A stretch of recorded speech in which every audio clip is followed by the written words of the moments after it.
Elle vit sur son vélo depuis 9 ans. Voilà. Alors c'est assez incroyable, mais c'est vrai. Et comment elle en est arrivée là? Est-ce qu'elle a été toujours cette femme que l'on voit? Vous avez vu, hein, regardez comment elle est habillée. Moi je dis rien, mais franchement, elle n'a même pas eu le temps de se changer avant de venir. Donc, non, elle rigole, mais c'est presque ça. Mais c'est vrai. Alors, Laetitia, je déflore rien, je vous laisse vous-même vous présenter. C'est une histoire assez incroyable. Il y a une petite histoire et puis des photos. D'accord. Non, c'est vraiment un cas extraordinaire parce qu'elle peut vous appeler de n'importe où dans le monde. Alors, ça dépend du bruit des animaux. On la situe à peu près si on entend des perroquets, on se dit tiens, elle est dans une région à perroquets. Ou si on, voilà, c'est ça un peu. Oui, enfin ouais. C'était des toucans. Ah, excuse-moi. Il y a plein d'autres choses. Donc voilà, bonjour. Tout d'abord, merci de me donner la parole et puis de me faire témoigner aujourd'hui. Je m'appelle Laetitia, donc j'ai 35 ans, je suis suisse et j'ai en fait un petit peu un goût prononcé pour l'aventure.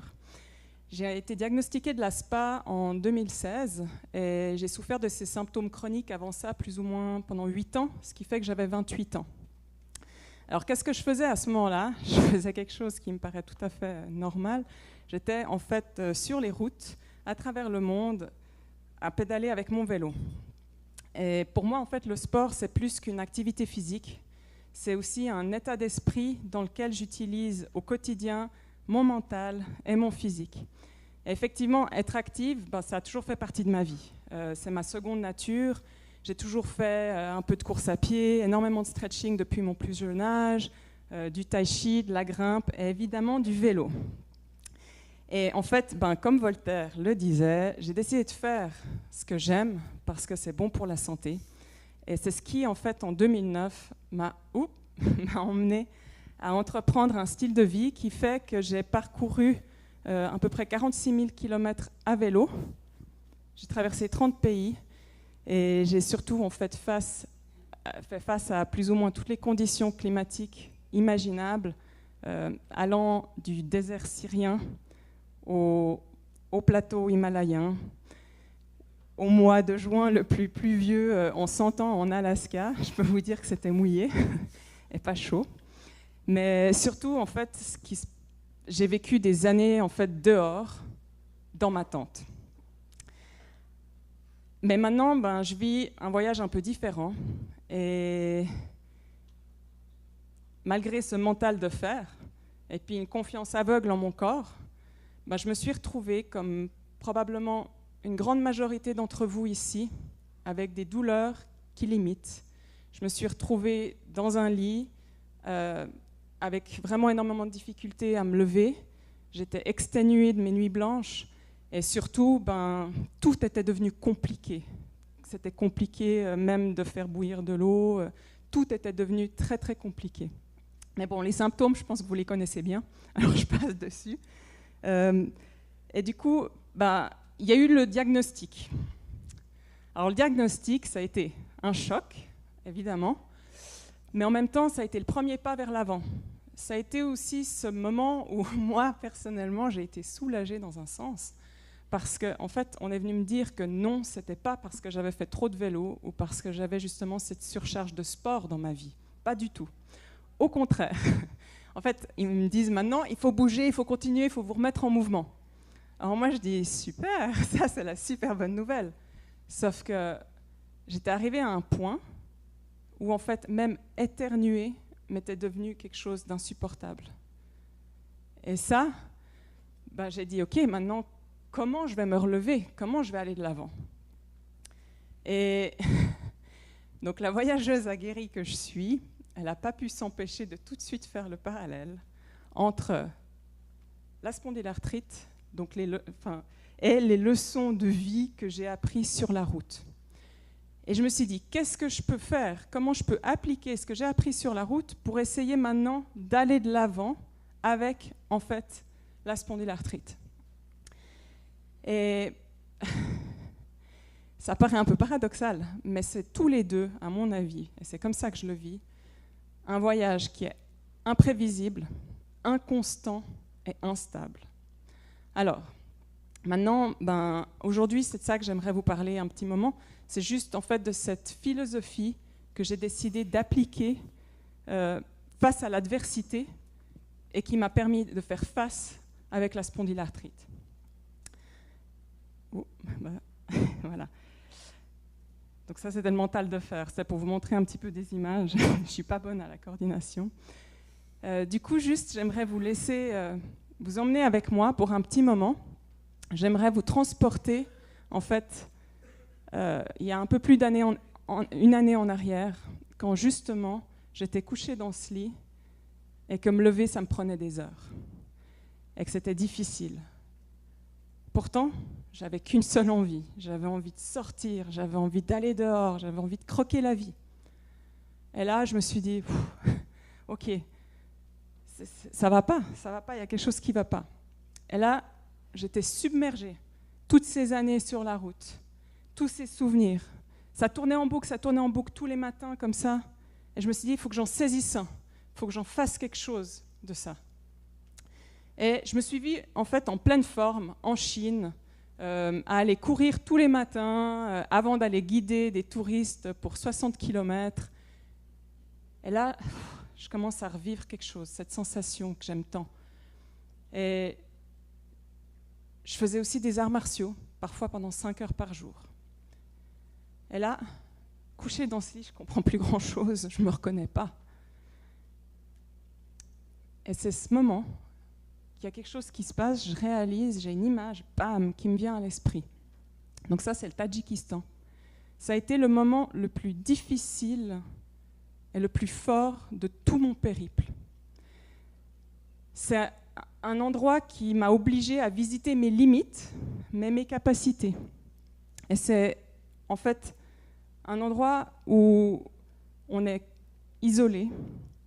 C'est extrêmement difficile dans des conditions climatiques très extrêmes, un vent violent qui se lève le matin pour se coucher que le soir. Et surtout, c'est inhospitalier, mais c'est d'une beauté profonde et on y va. Moi, j'étais en moyenne pendant plusieurs semaines à plus de 3400 mètres et je faisais col sur col dans des conditions de route extrêmement caillouteuses. Et là, je me revois arriver au plus haut sommet que je suis jamais arrivée, 4655 mètres. J'étais au toit du monde. Et là, je me demande, qu'est-ce qui représente ces 4655 mètres finalement? Qu'est-ce qui m'en reste? Je me suis rendu compte que j'y suis pas arrivée en un jour. Je me suis rendu compte qu'il a fallu 10 mois pour arriver là-bas en haut, que ça a été kilomètre après kilomètre, qu'il y a eu des moments où j'en pouvais plus, il y a eu des moments où c'était difficile.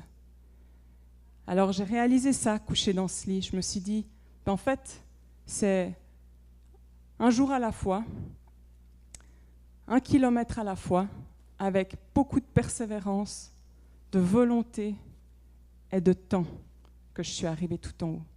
Puis inévitablement, ça m'a fait penser en fait à tous ces gens, tous ces partages, tous les gens que j'ai rencontrés sur la route.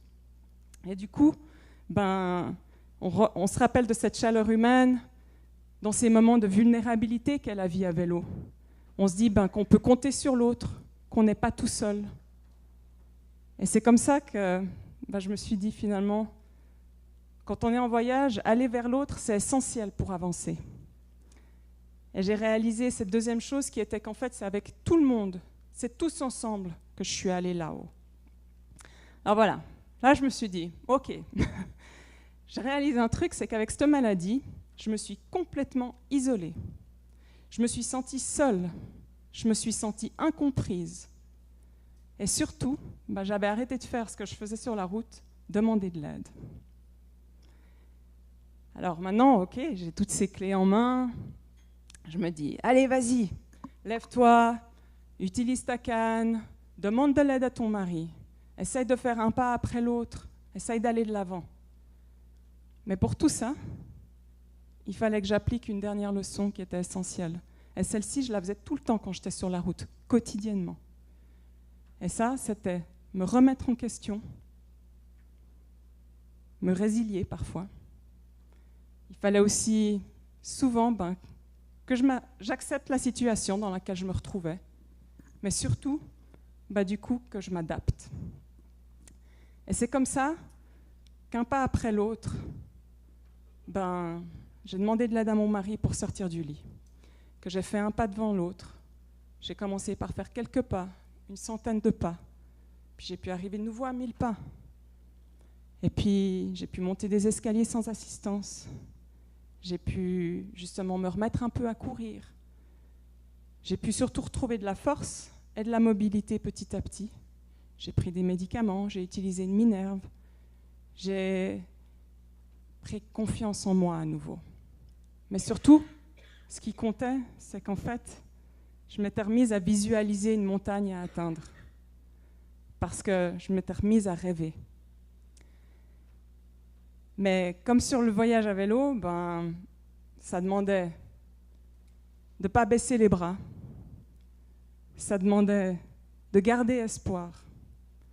Et puis, ça demandait ça demandait d'être patiente. J'étais devenue patiente. Et c'est comme ça, du coup, que je me suis mise avec des alternatives, à trouver des alternatives, à essayer de mettre tout en place pour faire ce qui, en fait, est important pour moi et ce que j'aime. Et c'est comme ça qu'aujourd'hui, je suis ici avec cette même attitude, que je me suis retrouvée à 4655 mètres. Et que dorénavant, j'ai fait 7000 km sur un vélo à assistance électrique qui m'a permis de recommencer à pédaler, parce que pendant 2 ans, j'ai presque plus pu pédaler. Donc voilà, pour conclure, ce que j'ai envie de vous dire, c'est que moi, je me suis rendu compte que finalement, ce qui était important, c'était le chemin. Le chemin qui m'a fait arriver à 4655 mètres et que c'était d'avancer. Parce que finalement, c'est ça que j'aime en voyage à vélo, c'est ce chemin entre A et B. Parce qu'un pas à la fois et après l'autre, je me suis retrouvée au toit du monde. Donc voilà, merci de m'avoir écouté. Merci. Merci beaucoup. Et on vous sent beaucoup ému. Et je tenais juste à rajouter une petite chose, en fait. C'est que, en fait, je veux tous vous féliciter. Vous tous. Parce qu'en fait, quotidiennement, vous surmontez des montagnes. Et des fois, vous en surmontez plusieurs. Donc je pense que, bien qu'on vit tous des voyages différents, on est tous des voyageurs. Alors, avançons ensemble et puis belle GNS. Voilà. Merci Laetitia.